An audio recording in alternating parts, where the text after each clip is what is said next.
Subscribe कीजिए the commerce tutor YouTube channel को और बेल आइकन को दबाइए हमारे चैनल से रिलेटेड अपडेट सबसे पहले पाने के लिए। हेलो दोस्तों, मेरा नाम है आनंद और आप देख रहे हैं द कॉमर्स ट्यूटर। पिछले क्लास में हमने जर्नल की सब डिवीजन जो है सब्सिडियरी बुक्स उसके बारे में डिस्कस किया था, आपके साथ पूरी बात बताई थी कि क्यों जर्नल को अलग अलग सब्सिडियरी बुक्स में डिवाइड किया गया और उसके क्या टाइप्स हैं वो भी मैंने आपको बताया था कि टोटल 8 टाइप के डिविजन्स जो है वो हो सकते हैं। ठीक है, और यहाँ पर मैंने आपके साथ परचेज बुक की थोड़ी सी डिस्कशन कर ली थी कि परचेज बुक में क्या रिकॉर्ड होता है, क्या नहीं रिकॉर्ड होता है, ये सब बातें जो कि यहाँ पर नोट्स में लिखी हुई हैं और जो आपको डिस्क्रिप्शन के लिंक में भी मिल जाएंगी। ठीक है, आज और एक इलस्ट्रेशन भी हमने देखा था परचेज बुक से रिलेटेड। आज हम एक बात करेंगे कि परचेज बुक जो है, जैसे जर्नल आपको पता है ना लेजर में पोस्ट होता है, तो परचेज बुक क्या है, वो भी जर्नल का ही एक पार्ट है। तो उसकी लेजर में पोस्टिंग हम कैसे करेंगे और इसके लिए एक इलस्ट्रेशन देखेंगे यहाँ पर, जो इंस्टीट्यूट की मैथ में इलस्ट्रेशन 2 है इस चैप्टर का, वो वाला। और वैसे तो मैंने आपको बोला था कि इंस्टीट्यूट की मैथ से जितने भी इलस्ट्रेशंस हैं वो आप घर पे खुद प्रैक्टिस कर लो, पर पता नहीं आपने किया है कि नहीं। फिर हम क्या करेंगे, इस इलस्ट्रेशन को एक बार देखेंगे तो चीज़ें जो है वो क्लियर हो जाएंगी।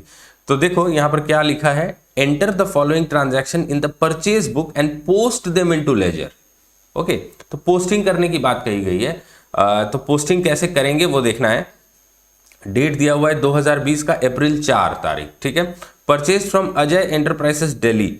तो हमने परचेज किससे किया है, यहाँ पर अजय एंटरप्राइजेस दिल्ली से परचेज किया है। हमने क्या परचेज किया है, 100 डजन रेक्सोना हवाई चप्पल एट ₹120 पर डजन।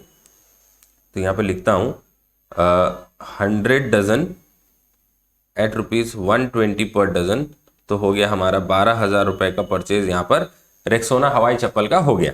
ठीक है, 200 डजन पालकी लेदर चप्पल एट ₹300 पर डजन। तो 200 डजन पालकी लेदर चप्पल खरीदा है 300 पर डजन पे, तो 200 एट द रेट 300 रुपए, 200 डजन एट द रेट 300 रुपए, तो ये हो जाएगा 60,000 और उसमें ट्रेड डिस्काउंट 10%, तो टोटल 12,000 और 60,000 हो जाएगा 72,000। इस पे ट्रेड डिस्काउंट 10% हो जाएगा 7,200। तो 72,000 से 7,200 माइनस करेंगे, एक बार कैलकुलेटर में कर लेते हैं क्योंकि सिली मिस्टेक्स होने का कोई भी गुंजाइश नहीं होना चाहिए। 72,000 माइनस 7,200, ये होगा 64,800।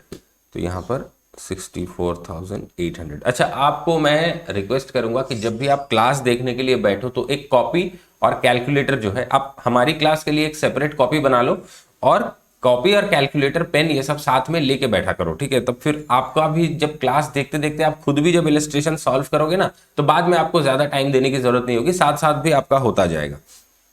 तो ये तो हो गया 64,800, डिस्काउंट 10% माइनस करने के बाद। अब फ्रेट चार्ज किया है 150 रुपए, तो यहाँ पर 150 रुपए का फ्रेट चार्ज किया है, तो 64,950 रुपीज का टोटल हमारा परचेज का ट्रांजैक्शन हुआ है। अब यहाँ पर इसका जो सोल्यूशन इंस्टीट्यूट के मैट में दिया हुआ है ना, इन्होंने थोड़ा सा लंबा चौड़ा अलग सा फॉर्मेट बनाया है, मैं आपको दिखाता हूँ।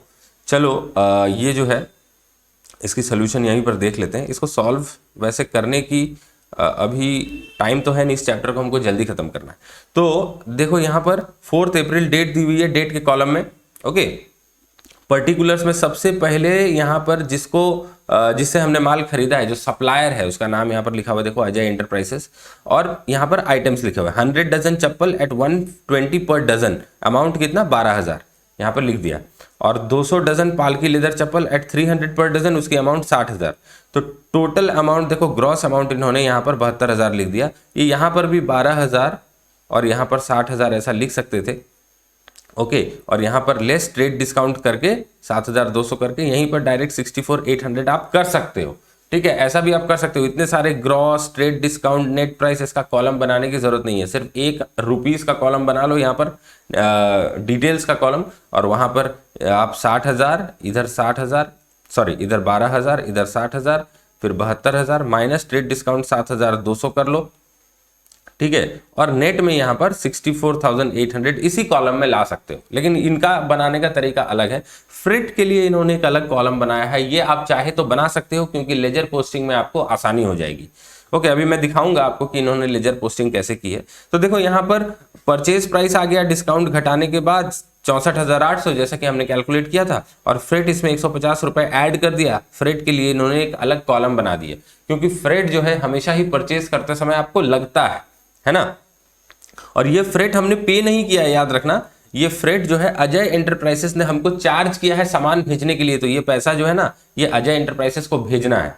अगर ये फ्रेट हमने कैश में पे कर दिया होता तो ये फिर यहां पर नहीं आता, ये कैश बुक में आता। इस चीज को दिमाग में ध्यान से समझ लेना, ठीक है। तो अजय एंटरप्राइजेस ने आपको 64,800 के गुड्स बेचे हैं आफ्टर ट्रेड डिस्काउंट, और इसमें 150 रुपया चार्ज किया है।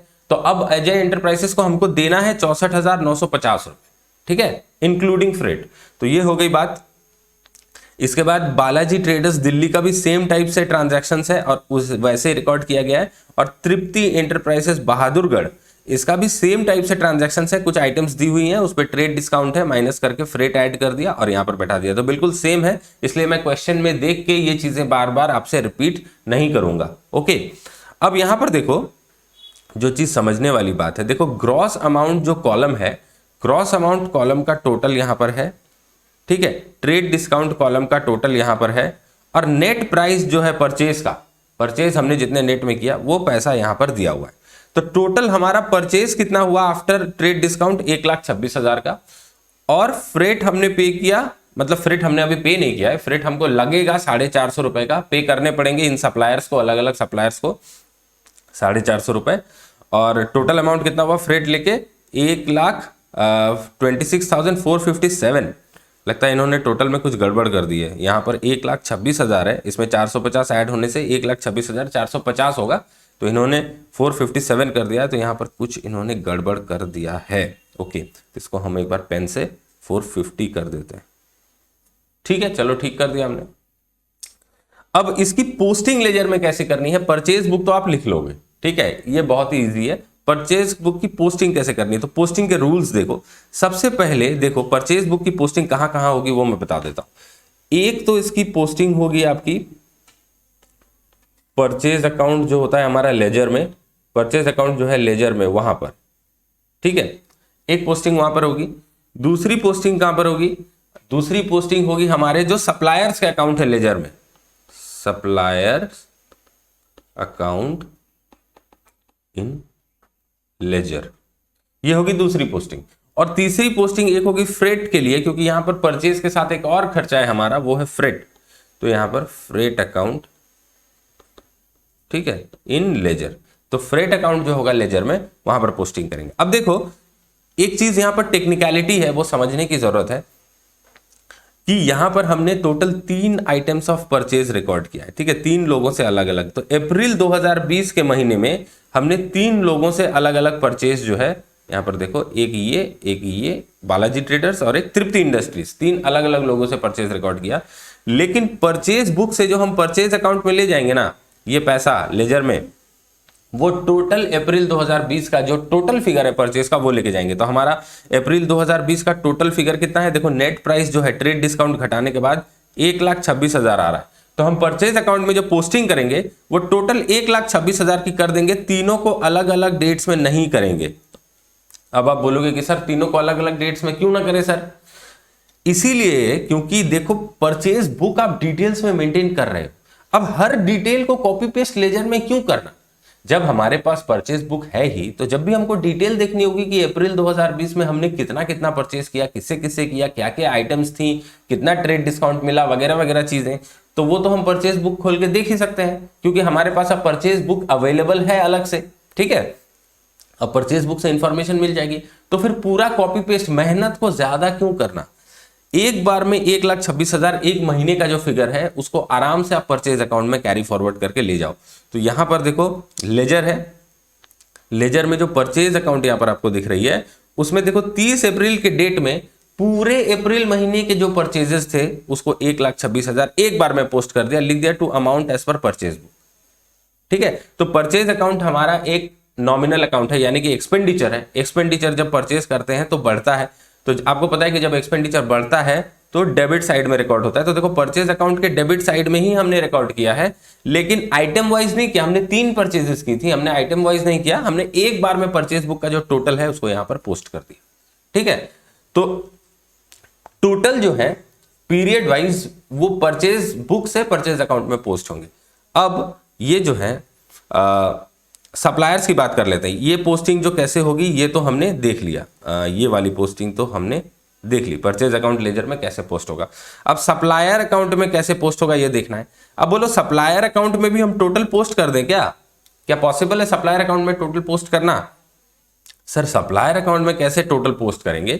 सर यहां पर तो तीन अलग अलग सप्लायर है, तो उन तीनों सप्लायर के अलग अलग पोस्टिंग तो करने पड़ेंगे। तो हाँ देखो यहां पर अजय एंटरप्राइज, बालाजी ट्रेडर और तृप्ति इंडस्ट्रीज तीन अलग अलग सप्लायर है। तब तीन अलग अलग सप्लायर होने के कारण अब टोटल तो एक अकाउंट में पोस्ट नहीं कर सकते, क्योंकि तीन अलग अलग सप्लायर्स के अकाउंट में पोस्ट करना ही पड़ेगा, इतना तो आपको पता है। तो अजय एंटरप्राइजेस से जितना अमाउंट का परचेज हमने किया है वो है 64,800 रुपए, वो अजय एंटरप्राइजेस के अकाउंट में पोस्टिंग होगी। और ये जो 150 रुपए का फ्रेट है ये भी तो हमको अजय एंटरप्राइजेस को ही देना है ना। मान लो कि ये कैलकुलेटर मैंने एक बंदे से खरीदा 100 रुपए में, और उसने बोला कि ठीक है कैलकुलेटर भेजने का भाड़ा तुमको लगाएंगे 5 रुपया, तो उस बंदे को मेरे को कितना देना पड़ेगा? 100 रुपया कैलकुलेटर का और 5 रुपया भाड़े का। तो उसके अकाउंट में मैं कितना लिखूंगा? कैलकुलेटर परचेज के लिए 100 रुपए लिखूंगा और भाड़े के लिए 5 रुपए लिखूंगा। तो वही चीज हमको यहां से पोस्ट करनी पड़ेगी। तो मान लो कि अजय एंटरप्राइजेस का जो अगर अकाउंट बनेगा उसमें 64,800 रुपए हमको पोस्टिंग करनी पड़ेगी परचेज के तहत, और 150 रुपए हमको पोस्ट करना पड़ेगा फ्रेट के लिए, और टोटल आ जाएगा 64,950। ठीक है, तो आ जाओ देखते हैं अजय एंटरप्राइजेस का अकाउंट। ये रहा अजय एंटरप्राइजेस का अकाउंट, देखो यहां पर ये दिख रहा है। और क्रेडिट साइड में, क्योंकि अजय एंटरप्राइजेस हमारा सप्लायर है, सप्लायर क्या होता है? हमारा क्रेडिटर होता है। तो क्रेडिटर लाइबिलिटी बढ़ रही है, किस साइड में एंट्री होगी? क्रेडिट साइड में। ओके, तो देखो परचेज के तहत इन्होंने पोस्ट किया है 64,800 रुपए, और फ्रेट अकाउंट के तहत इन्होंने पोस्ट किया है 150 रुपए, जो कि मैंने आपको बताया कि अब अजय एंटरप्राइजेस को हमको परचेज के लिए 64,800 देने हैं और फ्रेट के लिए 150 देना है। तो टोटल कितना देना है? अगर इनका टोटल कर लोगे तो 64,950 रुपीज देना है, जो कि अजय एंटरप्राइजेस के बगल में यहां पर लिखा हुआ था, देखो 64,950। ओके, तो ऐसे ही बाकी सप्लायर्स के अकाउंट में भी पोस्टिंग करनी है, बालाजी ट्रेडर और तृप्ति। तो बालाजी में आपको 200 रुपए फ्रेट में और 30,600 रुपए आपको परचेज के लिए दिखाई देगा। तो चलो एक बार बालाजी का भी देख लेते हैं। तो देखो बालाजी का भी सेम है, देखो यहाँ पर बालाजी है, क्रेडिट साइड में पोस्टिंग की हुई है। परचेज का 30,600 रुपए दिख रहा है आपको, और फ्रेट का जो है 200 रुपए दिख रहा है। तो ऐसे जो है परचेजेस की बुक से पोस्टिंग होती है।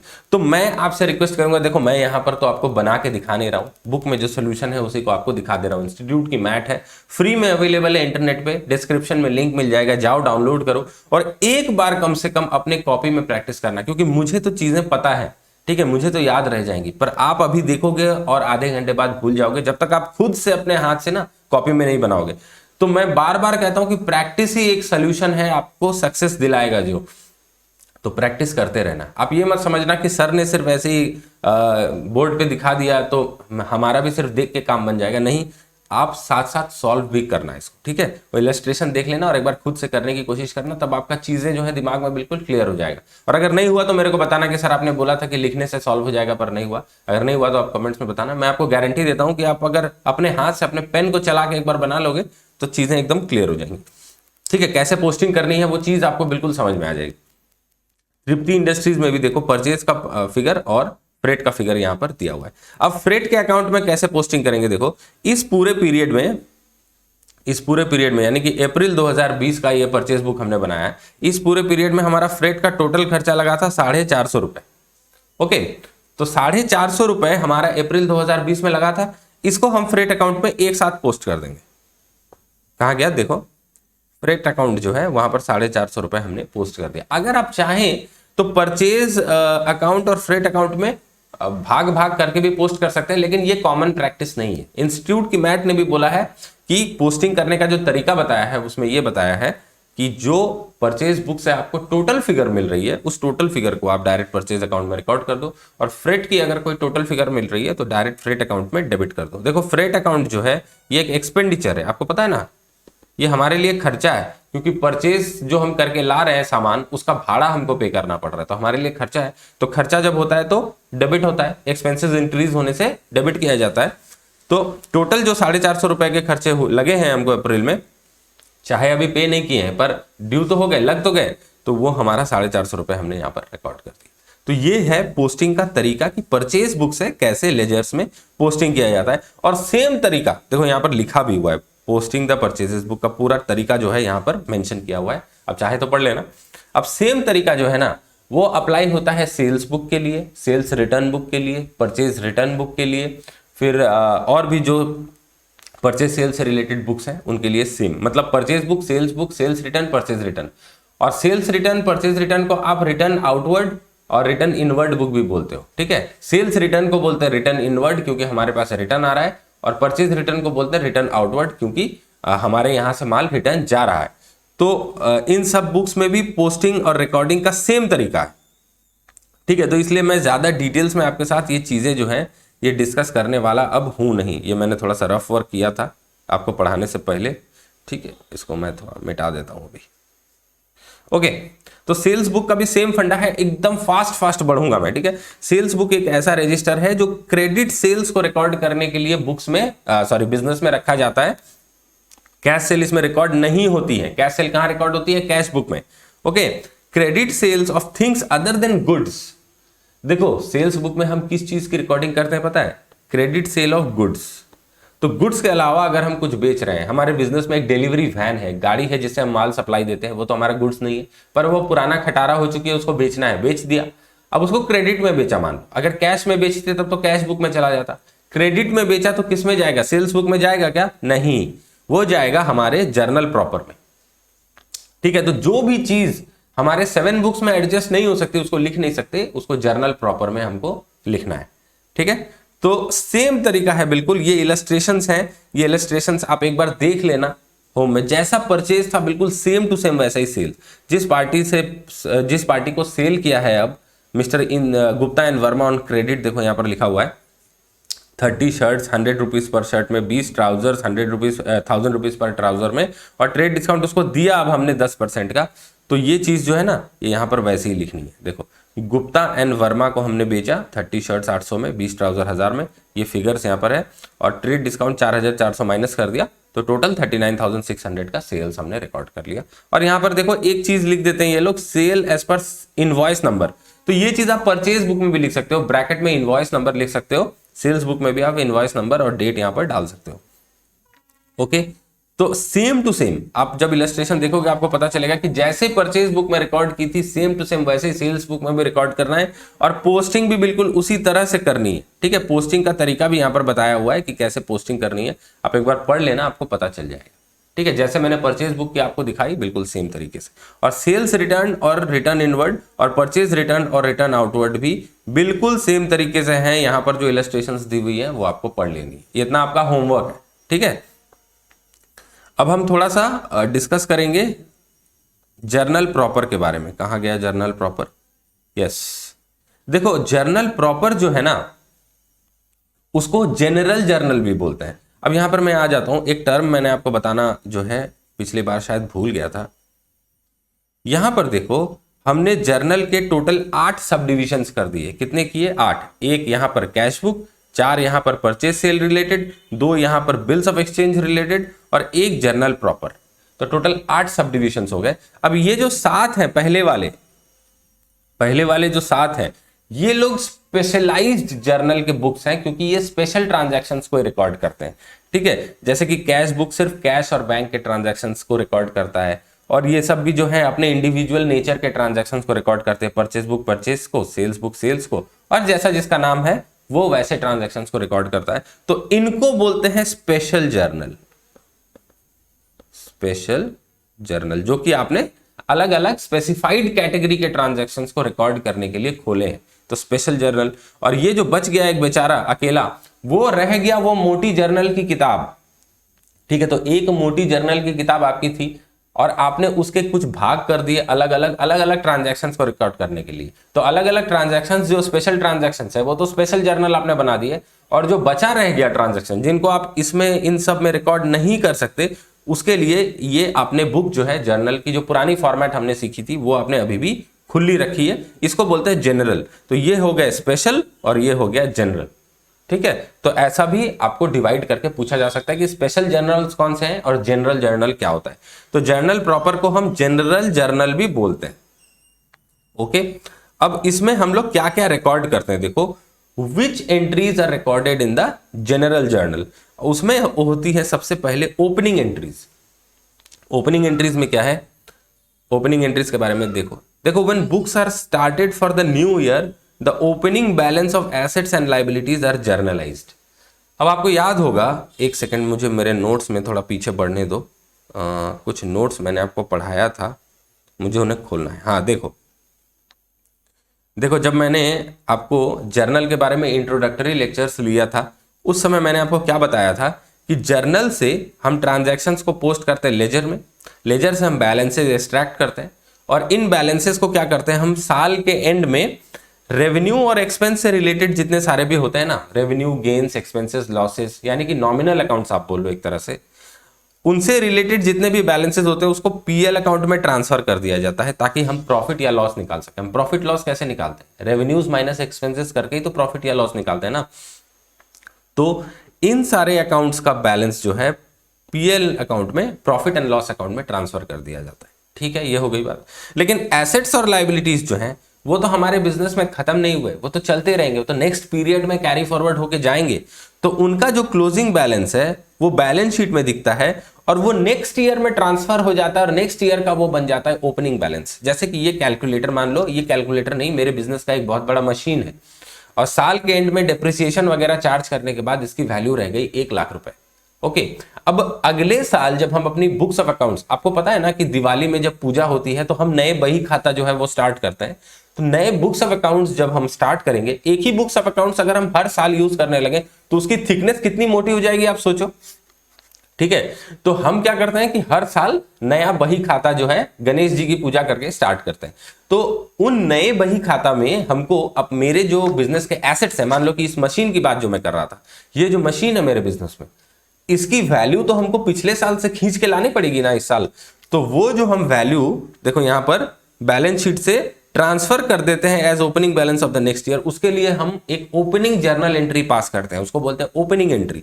तो वही ओपनिंग एंट्री जो है वो हम कहां रिकॉर्ड करेंगे, क्या हम वो कैश बुक में रिकॉर्ड कर सकते हैं? नहीं, क्योंकि कैश ट्रांजैक्शन नहीं है, ना परचेज बुक, ना सेल्स बुक, ना परचेज रिटर्न, ना सेल्स रिटर्न, ना बिल्स पेएबल, ना बिल्स रिसीवेबल, इन सब किसी भी बुक्स में रिकॉर्ड नहीं कर सकते क्योंकि इससे रिलेटेड ट्रांजैक्शन है ही नहीं, वो तो ओपनिंग एंट्री है। तो कहां रिकॉर्ड करेंगे? जर्नल प्रॉपर में। ठीक है, इससे रिलेटेड एक प्रॉब्लम मैं आपको कराऊंगा, क्या करूं, अभी करा दूं क्या? यहां पर एक प्रॉब्लम मैंने लिख रखी है, चलो आज ही कर लेते हैं इसको। ये देखो क्वेश्चन नंबर 18 जो है, यहां पर क्वेश्चन नंबर 18 देख लो एक बार, मैं इसको रुकना जरा, यहीं पर कर लेते हैं। ठीक है, अब क्वेश्चन नंबर 18 में क्या लिखा हुआ है देखो, the position of Rahman on 1 April 2018 the position of Rahman was as follows. तो कैश इन हैंड था 11,200, कैश एट बैंक था 2,57,600, बिल्स रिसीवेबल 68,000 थे। जयराम का एक डेबिट अकाउंट है, जयराम देखो ब्रैकेट में लिख दिया डेबिट, यानी कि जयराम क्या है? डेटर है। डेबिट बैलेंस है मतलब जयराम हमारा डेटर है। तो जयराम का 16,000 बैलेंस है, राम कुमार डेबिट है, 48,080 रुपए उसके बैलेंस है। ऑफिस फर्नीचर का 52,800 रुपया बैलेंस है। स्टॉक इन ट्रेड 4,16,000 का है। दौलत राम का क्रेडिट बैलेंस है, यानी कि दौलत राम क्या है? क्रेडिटर है। ध्यान रखना, ये छोटी छोटी बातें बहुत इंपॉर्टेंट होती है। 1,74,720 रुपया दौलत राम का बैलेंस है। हरी राम जो है उसका भी क्रेडिट बैलेंस है 2,16,960 रुपए, और बिल्स पेएबल 80,000। तो कैपिटल की अमाउंट क्या होगी रहमान की उस डेट में, और ओपनिंग एंट्री जो है बुक्स में बतानी है। अब कैपिटल के बारे में थोड़ा सा पहले बात कर लेते हैं। देखो हमने आपको सिखाया था कि assets equal to liabilities plus capital, इतना आपको पता है। ओके, तो अगर आप कैपिटल को इधर ले लो तो वो हो जाएगा assets minus liabilities. Simple arithmetic से आप कर सकते हो। तो यहां पर आपको एसेट्स बताई हुई हैं और लाइबिलिटीज भी बताई हुई हैं, तो कैपिटल आप कैसे निकालोगे बोलो? एसेट्स माइनस लाइबिलिटीज कर लोगे तो कैपिटल निकल जाएगा। तो जर्नल एंट्री रिकॉर्ड करने के लिए हमको बुक्स में एसेट को क्या करना पड़ेगा? डेबिट। तो जो भी एसेट्स हमारे यहां पर लिखे हुए हैं उनको एक एक करके डेबिट करेंगे। तो cash in hand, cash at bank से शुरू करते हैं। ठीक है, तो ओपनिंग एंट्रीज जो है 1 अप्रैल 2018, 2018 के डेट में है, cash in hand account debit, कितना पैसा कैश इन हैंड अकाउंट में, 11,200। उसके बाद क्या है, कैश एट बैंक, तो मैं सिर्फ बैंक अकाउंट लिख रहा हूं, बैंक अकाउंट डेबिट, इसका पैसा कितना है 2,57,600 रुपए, तो यहां पर लिख दिया 2,57,600 रुपए। उसके बाद क्या है, बिल्स रिसीवेबल 68,000, तो यहाँ लिख दिया बिल्स रिसीवेबल अकाउंट डेबिट, ठीक है, मैंने शॉर्ट में BR लिखा है बिल्स रिसीवेबल को, 68,000, क्योंकि जल्दी जल्दी करना है। जयराम देखो डेबिट है 16,000 का, तो हमने यहाँ पर जय राम अकाउंट डेबिट कर दिया 16,000 का, ठीक है। राम कुमार डेबिट 48,080, यहाँ पर राम कुमार अकाउंट डेबिट 48,080, ठीक है, ये भी लिख दिया। इसके बाद क्या है, ऑफिस फर्नीचर 52,800, तो फर्नीचर अकाउंट डेबिट 52,800 रुपए, 52,800। और उसके बाद क्या है, ऑफिस फर्नीचर के बाद stock in trade 4,16,000, stock account debit 4,16,000, ठीक है। उसके बाद क्या है हमारा, दौलतराम क्रेडिट, अब डेबिट का आइटम्स खत्म, अब क्रेडिट का आइटम्स, तो 2 से लिखना शुरू करेंगे। दौलतराम क्रेडिट 1,74,720, यहां पर लिखेंगे 2 दौलतराम अकाउंट, और ये कितना पैसा था दौलतराम, 1,74,720, 1,74,720। उसके बाद क्या है, हरिराम का है 2,16,960, टू हरिराम 2,16,960, यही फिगर है ना, 2,16,960, ठीक है। बिल्स पेबल 80,000, अब लास्ट है liability to bills payable account 80,000, ठीक है। तो देखो सारे एसेट्स को हमने यहां पर पोस्ट कर लिया और सारी लाइबिलिटीज को हमने यहां पर पोस्ट कर लिया। अब बताओ कैपिटल कितना होगा। अब सर सीधी सी बात है, अभी मैंने बता दिया कि capital equal to assets minus liabilities. Liabilities यहां पर हम कौन सी लाइबिलिटीज की बात कर रहे हैं, एक्सटर्नल लाइबिलिटीज की, तो ये हमारी एक्सटर्नल लाइबिलिटीज हैं और ये हमारे टोटल एसेट्स हैं। तो अगर आप टोटल इन एसेट्स का डेबिट का टोटल लगा लो और उससे माइनस कर दो लाइबिलिटीज का टोटल, तो हमारा आ जाएगा कैपिटल। तो कैपिटल को भी देखो लिखना है यहां पर टू कैपिटल अकाउंट, और ये हो जाएगा हमारा बैलेंसिंग फिगर, ठीक है, क्योंकि क्वेश्चन में तो बताया हुआ है नहीं कि कैपिटल का अमाउंट कितना है, तो यही निकालने का ट्रिक है। तो आपको कभी ऐसा क्वेश्चन दे सकता है, पूछ सकता है कि ओपनिंग एंट्रीज पोस्ट कर दो और कैपिटल का बैलेंस जो है वो कितना है वो बता दो। तो किसी भी डेट में अगर आपको कैपिटल निकालनी है बिजनेस की कितनी है, तो बिजनेस के सारे एसेट्स को ले लो और उससे जो भी एक्सटर्नल लाइबिलिटीज हैं उनको माइनस कर दो, तो आपका कैपिटल का फिगर निकल जाएगा। तो एक बार फटाक से कर लेते हैं, 11,200 plus 2,57,600 plus 68,000 plus 16,000 plus 4,80,80 plus 52,800 plus 4,16,000 minus 174,720 minus 216,960 minus 80,000। तो कैपिटल की फिगर आ गई 3,98,000। तो यहां पर इन सब से डेबिट से क्रेडिट माइनस कर दिया तो 3,98,000 जो है हमारा कैपिटल का फिगर आ गया। और यही होती है ओपनिंग एंट्री। जब भी हम नए बुक्स ऑफ अकाउंट्स ओपन करते हैं नए फाइनेंशियल ईयर में, तो पिछले साल के सारे एसेट्स और लाइबिलिटीज को हम क्लोजिंग बैलेंस से ओपनिंग बैलेंस में ट्रांसफर करते हैं by this entry, and this entry is called opening entry.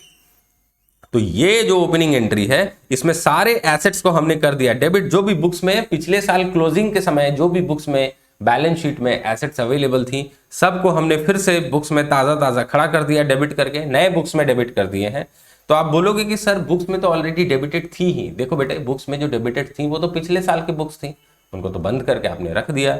अब इस साल की जो बुक्स हैं उसमें वहां से खींच के बैलेंसेस तो लाओगे ना, तो हम फ्रेश डेबिट नहीं कर रहे हैं यहाँ पर, हम बस बैलेंसेस को खींच के ला रहे हैं और नए बुक्स में डेबिट इसलिए कर रहे हैं ताकि यहाँ पर ये बैलेंसेस जो है पिछले साल के बैलेंसेस यहाँ पर दिखने लग जाए। ओके, और लायबिलिटीज को ही वैसे हम क्रेडिट कर रहे हैं और कैपिटल की फिगर जो है वो हम बैलेंसिंग करके निकाल ले रहे हैं कितना हमारा कैपिटल। ओके, ये हो गया ओपनिंग एंट्री। इसका कॉन्सेप्ट मैंने आपको बता दिया, एक सम भी चलो फटाफट हमने सॉल्व कर लिया। तो ओपनिंग एंट्री का कहानी खत्म। क्लोजिंग एंट्रीज क्या होती हैं कि जैसा मैंने आपको पहले बताया कि एक्सपेंसेस और गेन्स के जो बैलेंसेस होते हैं, एक्सपेंसेस और गेन्स के रेवेन्यूज, एक्सपेंसेस, गेन्स, लॉसेस, इन चारों के बैलेंसेस कहां पर ट्रांसफर कर दिए जाते हैं? प्रॉफिट एंड लॉस अकाउंट में साल के एंड में, ठीक है, ताकि प्रॉफिट या लॉस निकाला जा सके। तो वो जो ट्रांसफर होती है ना नॉमिनल अकाउंट से हमारे प्रॉफिट एंड लॉस अकाउंट में जो ट्रांसफर होती है एंट्रीज, बैलेंसेस, वो क्लोजिंग एंट्रीज कहलाती है।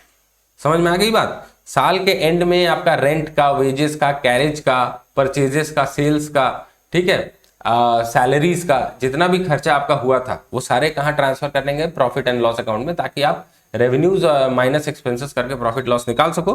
तो वो होती हैं क्लोजिंग एंट्रीज और उनको भी जर्नल प्रॉपर में ही रिकॉर्ड किया जाता है। रेक्टिफिकेशन एंट्रीज, आगे आप रेक्टिफिकेशन ऑफ एरर्स जो चैप्टर जब करोगे तो आप देखोगे कि ट्रायल बैलेंस बनने के बाद या कभी कभी फाइनल अकाउंट्स बनने के बाद भी कुछ एंट्रीज का पता चलता है कि गलतियां हो चुकी हैं, तब उनको रेक्टिफाई करने के लिए जो एंट्रीज पोस्ट की जाती है, रेक्टिफिकेशन करने के लिए एंट्रीज, वो जर्नल एंट्री के थ्रू पास होती हैं और वो जर्नल प्रॉपर में रिकॉर्ड होती है। ट्रांसफर एंट्रीज, अगर किसी एक अकाउंट से किसी और अकाउंट में अमाउंट कुछ ट्रांसफर करना हो तो वो जर्नल प्रॉपर के थ्रू होंगी।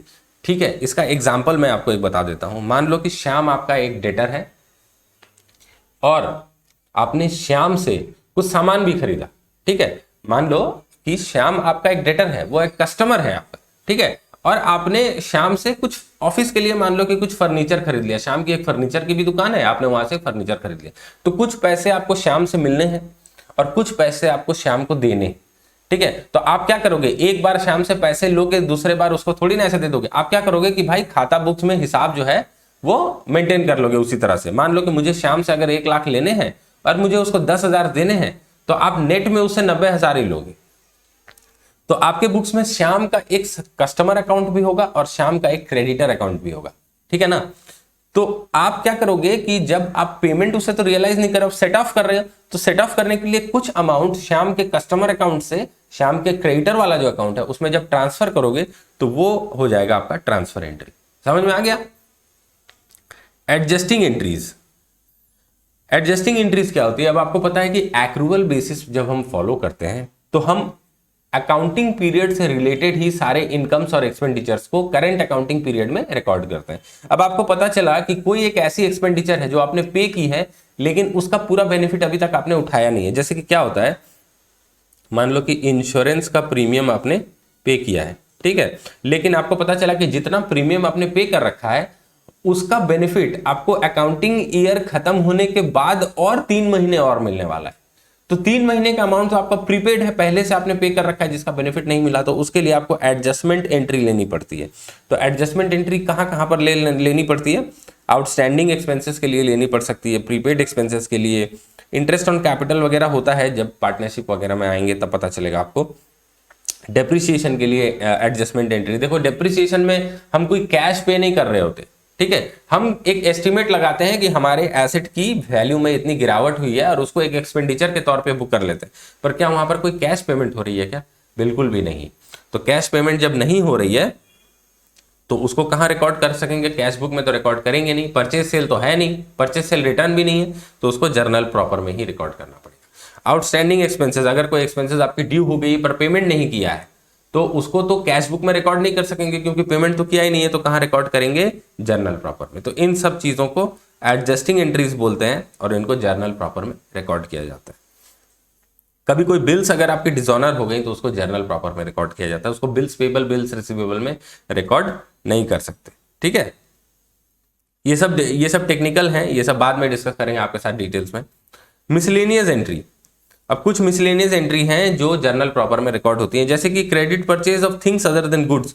गुड्स के अलावा अगर आपने कुछ क्रेडिट में परचेज कर लिया, कैश में किया तो कैश बुक में आ ही जाएगा, गुड्स के अलावा अगर क्रेडिट में परचेज कर लिया, जैसे कि कोई एसेट परचेज कर लिया, फर्नीचर परचेज कर लिया, तो वो जर्नल प्रॉपर में जाएगा।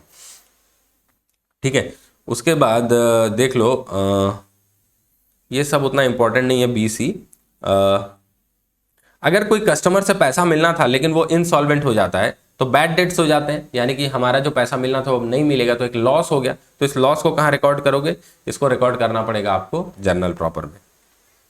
अगर कोई एक्सीडेंट हो जाता है, जैसे कि लॉस बाय फायर, ठीक है, लॉस बाय फ्लड, अर्थक्वेक, ये सब चीजें भी जर्नल प्रॉपर में रिकॉर्ड करेंगे। और कैपिटल को जो हम में जो प्रॉफिट को ट्रांसफर करते हैं, नेट प्रॉफिट जो हमारा निकलता है ईयर के एंड में, उसको जो हम कैपिटल में ट्रांसफर करते हैं वो भी जर्नल प्रॉपर के थ्रू ही करेंगे।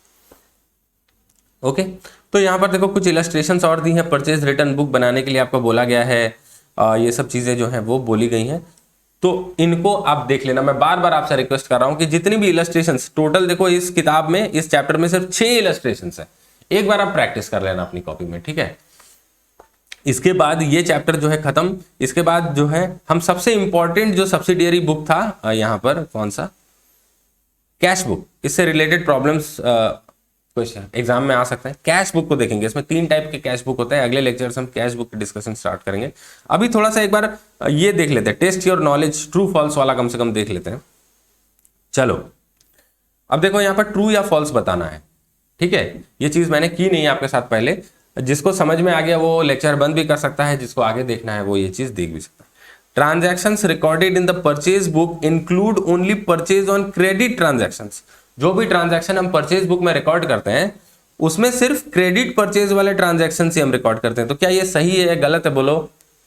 ये बिल्कुल ट्रू है, लिखता हूं, ये है ट्रू, ठीक है, ये बिल्कुल सही है, क्योंकि परचेज बुक जो है उसमें हम क्रेडिट परचेजेस ही रिकॉर्ड करते हैं, वो भी सिर्फ गुड्स के और रॉ मटेरियल्स के, कोई एसेट वगैरह परचेज करने से रिकॉर्ड नहीं करेंगे, ठीक है। तो ये स्टेटमेंट जो है वो ट्रू है। दूसरा देखते हैं क्या है, transactions regarding the purchase of fixed asset are recorded in the purchase book. देखो क्या ये सही है कि गलत है। Transactions regarding the purchase of fixed asset बोल दिया है, क्या ये परचेज बुक में रिकॉर्ड होगा? नहीं सर, परचेज बुक में रिकॉर्ड नहीं होगा।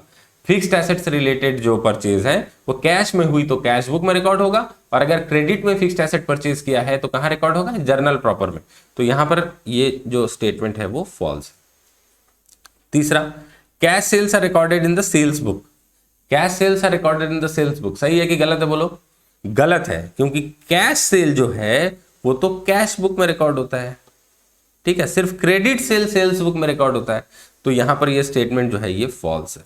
थर्ड, चौथा, subsidiary books are also known as books of original entry. सही है कि गलत है, बताओ। बिल्कुल सही है, क्योंकि सब्सिडियरी बुक्स में ही हम पहले एंट्री करते हैं। जर्नल ही सब्सिडियरी बुक्स है, जर्नल को ही डिवाइड करके सब्सिडियरी बुक्स बना दिया गया है। तो जर्नल ही तो वो किताब थी जिसमें हम सबसे पहले एंट्री करते थे।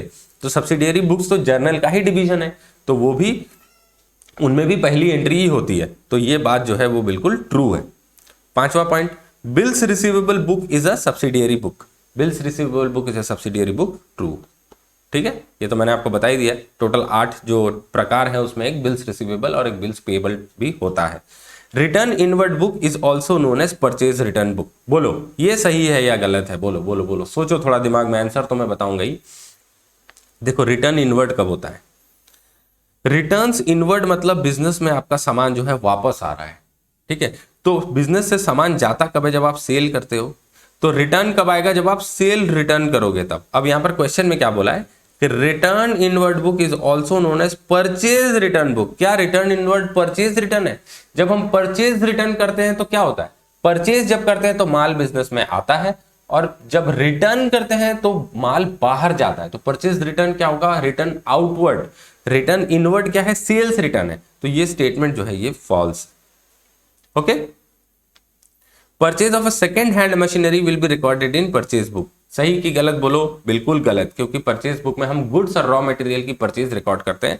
कोई सेकेंड हैंड मशीन हो या फर्स्ट हैंड मशीन हो, ये एसेट की परचेज है, इसको हम परचेज बुक में रिकॉर्ड नहीं करेंगे, ठीक है। इसके लिए एप्रोप्रिएट बुक होगा या तो कैश बुक अगर कैश में परचेज किया है, या जर्नल प्रॉपर अगर क्रेडिट में परचेज किया। तो ये statement false. Total of sales return book is posted to the debit side of sales return account. अब ये चीज बताओ, सेल्स रिटर्न बुक की टोटल जो है वो debit side of sales return account में पोस्ट होता है कि नहीं, सोच के बताना। अभी तक तो आपने पूरा चैप्टर पढ़ा नहीं है, सेल्स रिटर्न बुक के बारे में पढ़ा नहीं है, फिर भी सोचो। सेल्स रिटर्न ये हमारा इनकम है कि एक्सपेंस है? बोलो, ये हमारा इनकम तो नहीं है। देखो, सेल्स होने से हमारा इनकम होता है, तो आप सेल्स रिटर्न को एक तरह से क्या मान लोगे? इनकम डिक्रीज होना। सेल्स रिटर्न को क्या मान लोगे? इनकम डिक्रीज होना।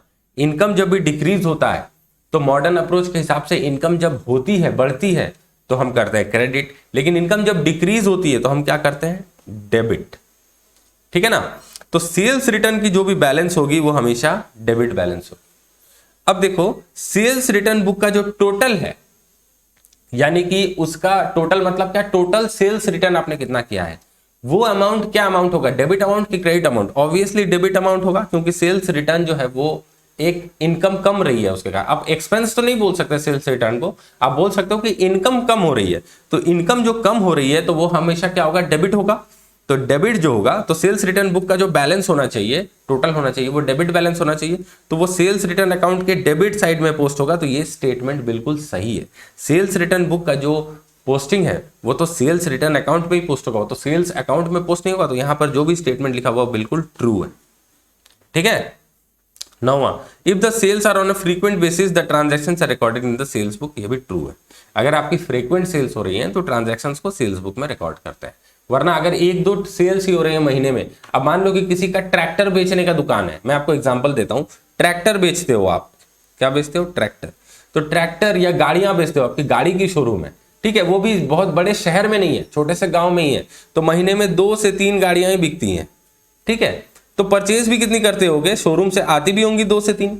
तो 2-3 परचेज की एंट्रीज, 2-3 सेल्स की एंट्रीज। इसके लिए क्या आप सेल्स बुक, परचेज बुक अलग अलग बनाओगे क्या? नहीं, तब आप एक ही जर्नल की बुक से काम चला लोगे।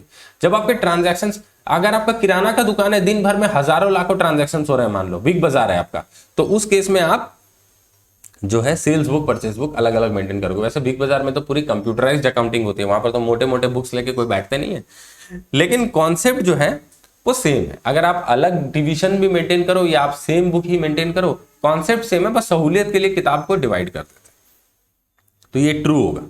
ओके, अब यहां पर शायद मल्टीपल चॉइस क्वेश्चंस है, इसको भी एक बार कर ही लेते हैं। जब क्वेश्चन आंसर आज सॉल्व करने के लिए बैठे तो मजा आ रहा है, इसको कर लेते हैं। ये मैं मिटा देता हूं, ठीक है, इसको मैं मिटा देता हूं यहां पर। अब देखो, मल्टीपल चॉइस क्वेश्चन में पहला क्या बोला है? Purchase book the record is in respect of क्या? परचेज बुक में हम किस चीज को रिकॉर्ड करते हैं? क्या कैश परचेज को रिकॉर्ड करते हैं? क्या क्रेडिट परचेज ऑफ गुड्स को रिकॉर्ड करते हैं? कि ऑल परचेज ऑफ गुड्स को रिकॉर्ड करते हैं? बोलो। कैश परचेज को तो हम नहीं करते, क्योंकि इसको हम करते हैं कैश बुक में। Credit purchase of goods dealt in, इसी को हम परचेज बुक में रिकॉर्ड करते हैं। ऑल परचेजेस तो नहीं कर सकते, क्योंकि ऑल में तो कैश परचेज भी आ जाएगा, और कैश परचेज तो कैश बुक में रिकॉर्ड होता है। तो आंसर क्या होगा? Credit purchase, in respect of credit purchase of goods. ठीक है? दूसरा देखो, sales return book records. Sales return book में आप क्या रिकॉर्ड करते हो? The returns of goods purchased. अब रिटर्न्स ऑफ गुड परचेज क्या होती है? सेल्स रिटर्न होती है क्या? अरे इतना पागल समझाया कि हमको। रिटर्न्स ऑफ गुड परचेज जो होती है वो तो परचेज रिटर्न होती है, उसको सेल्स रिटर्न बुक में थोड़ी ना रिकॉर्ड करेंगे। तो पहला ऑप्शन तो गया हो। Return of anything purchased, return of anything purchase, कोई भी चीज आपने खरीद के लाई, उसको रिटर्न किया, तो क्या सेल्स रिटर्न बुक में रिकॉर्ड करोगे क्या? कभी नहीं। वो तो परचेज रिटर्न में करोगे या कैश बुक में करोगे, क्या आप परचेज किया है उस पर डिपेंड करेगा। तो ये भी तो नहीं होने वाला।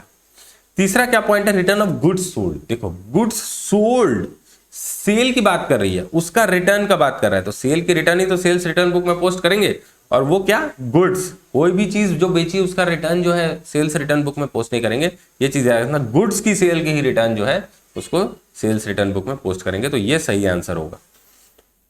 तीसरा, the sales book is a part of journal, is a part of ledger, is a part of balance sheet. बताओ, इतना इजी क्वेश्चन। जर्नल का पार्ट है ऑब्वियसली, क्योंकि ये सारे सब डिविजन्स जो है सब्सिडियरी बुक, ये जर्नल से ही तो टूट के बने हैं, तो ये जर्नल का ही पार्ट है। अब जितने सारे भी किताब है ना, ये सारे किताब, यहां पर जो बुक वर्ड लिखा हुआ है, देखो मैंने अंडरलाइन कर रखा है, ये बुक वर्ड की जगह पर आप जर्नल वर्ड भी यूज कर सकते हो। मैंने यहां लिख रखा है, देखो, the word book may be substituted with the word journal. ठीक है। तो आप कैश बुक को कैश जर्नल बोल सकते हो, आप सेल्स बुक को सेल्स जर्नल भी बोल सकते हो। इट इज टोटली करेक्ट, इसमें कोई प्रॉब्लम नहीं है। Okay, next question, the weekly or monthly total of the purchase book. देखो मैंने क्या बताया कि पोस्टिंग किससे रिलेटेड सवाल है। जो वीकली या मंथली टोटल होगा परचेज बुक का, यानी कि पीरियोडिक टोटल, वीकली या मंथली मतलब यहां पर एक पीरियड से संबंध है, यहां पर पीरियोडिक टोटल की बात की जा रही है। एक समय का टोटल लगा लिया आपने, उसको कहां पर पोस्ट करना है, posted to the debit side of purchase account, या posted to the debit side of sales account, या posted to the credit side of purchase account. बताओ। देखो सेल्स अकाउंट वाला तो पहले ही काट दो, क्योंकि परचेज बुक की बात कर रहे हैं तो सेल्स अकाउंट में तो पोस्ट होगा नहीं। अब परचेज अकाउंट के डेबिट में पोस्ट होगा कि क्रेडिट में पोस्ट होगा, ये बताना। देखो परचेज अकाउंट क्या है, एक एक्सपेंस। एक्सपेंस में हमेशा जब भी बढ़ावत होती है यानी कि इंक्रीज होता है तो उसको डेबिट करते हैं, तो ऑब्वियसली ये वाला हमारा सही आंसर होगा, posted to the debit of the purchase account. ये गलत आंसर है। क्रेडिट में क्यों परचेज करेंगे भाई, परचेज अकाउंट के क्रेडिट में हम कभी रिकॉर्ड करते हैं क्या, कभी नहीं। ओके, पांचवा आ जाओ, the total of the sales book is posted to, same question, total of the sales book. Sales क्या है, इनकम है।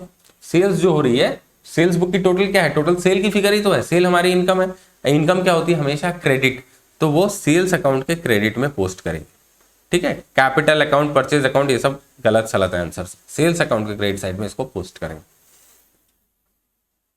अच्छा ये देखो यहां क्या लिखा है, in which book of original entry will you record an allowance of ₹50 was offered for an early payment of cash ₹1050। ठीक है, ये वाला अभी तक मैंने आपके साथ कवर नहीं किया, इसका आंसर होगा कैश बुक। ओके, इसको एक बार रहने ही देते हैं। ठीक है, इसको एक बार रहने देते हैं, इसको कैश बुक जब डिस्कस करेंगे ना उसके बाद इस क्वेश्चन को हम देख पाएंगे, इसको अभी रहने देते हैं। अभी के मैट के हिसाब से इसका आंसर जो है वो होगा जर्नल प्रॉपर। ठीक है, क्योंकि यहां पर बोला है कि देखो आपने अर्ली पेमेंट ले ली 1050 की और उसके लिए 50 रुपए का डिस्काउंट दे दिया, तो यहां पर कैश डिस्काउंट की बात की है। ठीक है, कैश डिस्काउंट की, तो कैश डिस्काउंट को हम जनरली कैश बुक में एक डिस्काउंट कॉलम बना के रिकॉर्ड करते हैं, तो कैश बुक में इसका आंसर होना चाहिए। लेकिन क्योंकि अभी तक इस मैट में कैश बुक पढ़ाया नहीं है, इसलिए यहां पर जर्नल प्रॉपर की बात कर रहे हैं। अगर आप कैश बुक में डिस्काउंट कॉलम मेंटेन नहीं करते हो, कैश बुक में एक डिस्काउंट कॉलम वाला वर्जन भी होता है, उसको अगर आप मेंटेन नहीं करते हो तो फिर आपको जर्नल प्रॉपर में रिकॉर्ड करना पड़ेगा। लेकिन कैश बुक में एक डिस्काउंट का कॉलम होता है, हम सीखेंगे वो चीज, अगर आप उसको मेंटेन करोगे तो फिर वो कैश बुक में रिकॉर्ड हो जाएगा। तो यहां पर थोड़ा सा आंसर कंफ्यूजिंग है, इसको अभी रहने देना। ठीक है, इसको अभी हम नहीं कर रहे। A second-hand motor car was purchased on credit from B Brothers for ₹10,000 will be recorded in। देखो सेकेंड हैंड मोटर कार खरीदा है क्रेडिट में, क्या में, क्रेडिट में। सेकेंड हैंड मोटर कार हमारा क्या है, एसेट है, ये गुड्स नहीं है, ये गुड्स हमारे नहीं है, ये एसेट है। इसको खरीदा है क्रेडिट में, और सेकेंड हैंड होता है या फर्स्ट हैंड होता है उससे हमको कोई मतलब नहीं है। मोटर कार हमारा एसेट है, उसको खरीदा है क्रेडिट में फ्रॉम बी ब्रदर्स फॉर ₹10,000। ये कहाँ रिकॉर्ड होगा, जर्नल प्रॉपर में, क्योंकि परचेज बुक में तो रिकॉर्ड होगा नहीं क्योंकि ये गुड्स की परचेज है नहीं। कैश बुक में भी रिकॉर्ड होगा नहीं क्योंकि कैश में परचेज किया नहीं है, क्रेडिट में किया है। सेल्स बुक में तो होगा ही नहीं क्योंकि ये तो सेल है ही नहीं, तो जर्नल प्रॉपर में रिकॉर्ड। ठीक है, ये 8वां क्वेश्चन है, last. In which book of original entry will you record a bills receivable of ₹1,000 which was received from a debtor in full settlement of a claim of ₹1100 is dishonored। अब bills receivable की dishonour की बात कर रहे हैं, तो bills receivable जब dishonour होगा तो उसको जर्नल प्रॉपर में रिकॉर्ड करेंगे। देखो मैंने यहां पर ऑलरेडी आपको बता दिया था, इसको याद रखना। कहां गया वो वाला, देखो entries on dishonour of bills जो है ये जर्नल प्रॉपर में रिकॉर्ड होती है। ठीक है, तो ये सारी एंट्रीज जो है हमारी हो गई हैं। ये सब्सिडियरी बुक से रिलेटेड जो डिस्कशन है वो हमारी हो गई है। अब इसको हम अब करेंगे बंद, और अगले दिन से हमारा जो चैप्टर चालू होगा वो है कैश बुक। वैसे कैश बुक से रिलेटेड ना मैंने वीडियोस ऑलरेडी पहले बना रखी हैं, तो आप चाहो तो उन वीडियोस को भी देख सकते हो। उसमें कैश बुक की पूरी डिस्कशन मैंने आपको की है, पेटी कैश बुक की है, सिंपल कैश बुक की है, cash book with discount column जो है। तो उस प्लेलिस्ट का लिंक जो है, उन वीडियोस का लिंक मैं आपको आई बटन या डिस्क्रिप्शन कहीं अगर हो सकेगा तो दे दूंगा, तो एक बार आप देख लेना, तो कैश बुक के बारे में आपको एक आइडिया जो है वो हो जाएगा। वैसे हम इंस्टीट्यूट के मैथ से कुछ प्रॉब्लम्स जो है वो सॉल्व करेंगे कैश बुक की। ठीक है, तो इस वीडियो को देखने के लिए आपका बहुत बहुत धन्यवाद। आशा करता हूं कि जो चीज़ भी मैंने यहाँ पर समझाई है वो आपको समझ में आई होगी। अगर आपको वीडियो अच्छा लगा तो इसको लाइक और शेयर जरूर कर दीजिएगा और चैनल को सब्सक्राइब करना बिल्कुल भी मत भूलिएगा, क्योंकि ऐसे फ्री में सीए फाउंडेशन अकाउंट्स की पूरी सिलेबस आपको शायद ही किसी चैनल पर पढ़ाई जा रही हो। तो अपने दोस्तों के साथ शेयर करना, उनको बताना ये बातें। और वीडियोस आपको कैसी लगती हैं, चीजें समझ में आती है कि नहीं, वो डिस्क्रिप्शन में कमेंट बॉक्स में आप मेरे साथ शेयर किया करो यार। फीडबैक जो है ना वो बहुत इंपॉर्टेंट होता है। आप लोग कमेंट बिल्कुल भी नहीं करते हो, लाइक भी नहीं करते हो, कमेंट भी नहीं करते हो। ऐसा क्यों करते हो मुझे पता नहीं। इतनी मेहनत करता हूँ, कुछ तो उसका रिवार्ड मुझे मिलना चाहिए ना। ठीक है, चलो इस वीडियो को यहीं पर एंड करते हैं। आपका दिन शुभ हो।